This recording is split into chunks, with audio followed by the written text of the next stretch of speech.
Now, voting is underway in the U.S. elections after a fierce campaign period. Republican Donald Trump and Democrat Kamala Harris are going head-to-head in a race that many polls have indicated is too close to call. Joining us with the very latest from West Palm Beach, in Florida in the United States is SABC News correspondent Sally Patterson. Sally, campaigns have come and gone. We can say that we have witnessed a very fierce contest, but today it's down to candidate supporters showing up at the polling stations. How is voting coming along? That's right. Polls have now been open here in West Palm Beach, Florida for about 3 hours. It's 10 a.m. here in the United States, and we've seen voters already queuing up to cast their ballots. You might be able to tell behind me, though, Florida is also facing a tropical storm, that Storm Raphael, and there is concern from both candidates in this very tight race that could put off potential voters actually turning out on the day and casting their votes. Let's not forget that although this is called Election Day, November 5th here in the US, millions of Americans have already sent in their votes ahead of time. Those won't be counted, though, in most places until polls close here officially.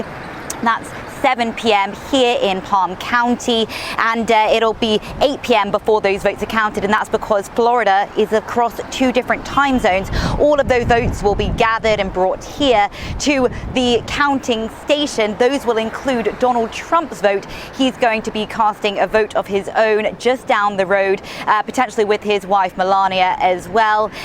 We've already seen his running mate J.D. Vance cast his own ballot in Ohio. Now, we understand security has been ramped up at polling stations for any kind of disorderly conduct. Any incidents thus far?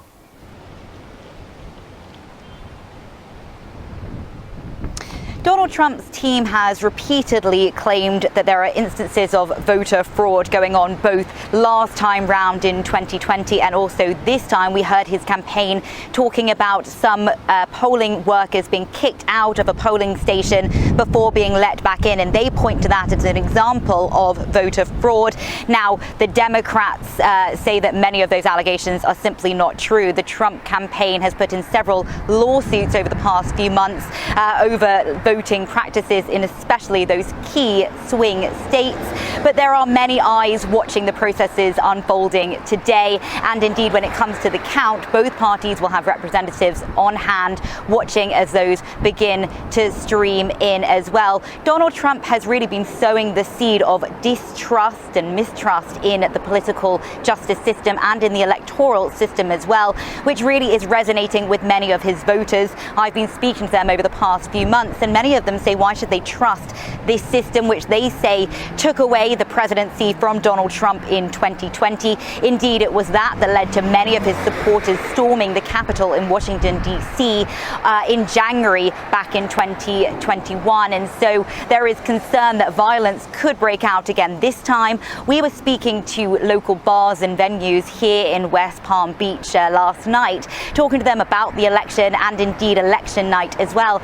Some of them voiced security concerns. They said that there had been tensions in years gone by. In fact, some of them have even employed more security staff to be on hand tonight when those results begin to come in. Some of them are even hesitant to stream the results themselves, saying that it could lead to that division that we've seen really playing out across the country. I suppose all the more reason why the FBI is leaving nothing to chance. But then to the swing states, your Michigans, Wisconsin and Pennsylvania, these are considered the purple states. Just explain to us what we're talking about when we're talking about these swing states. So there are 7 swing states in this election. Many eyes at the moment are on Pennsylvania, Michigan and North Carolina in particular. Arizona, also another leading purple state or swing state. We saw both presidential candidates really hitting those hard on Monday, their final day of campaigning. 3 different states, 4 different rallies attended by Donald Trump. He was in North Carolina, 2 rallies in Pennsylvania, and then ended the night in Michigan, where he really continued to drum up support from voters. It's those undecided voters that are really crucial here, and it's not just about them deciding which candidate they're going to vote for, but actually turning out to cast their vote. And in those swing states, which could go one way or another, every single person and every single vote counts. Now, I'm here in Florida, which historically was considered a swing state, but now really is largely considered firmly red. It's Donald Trump's own residence. It's his own state after moving from his native New York a few years back.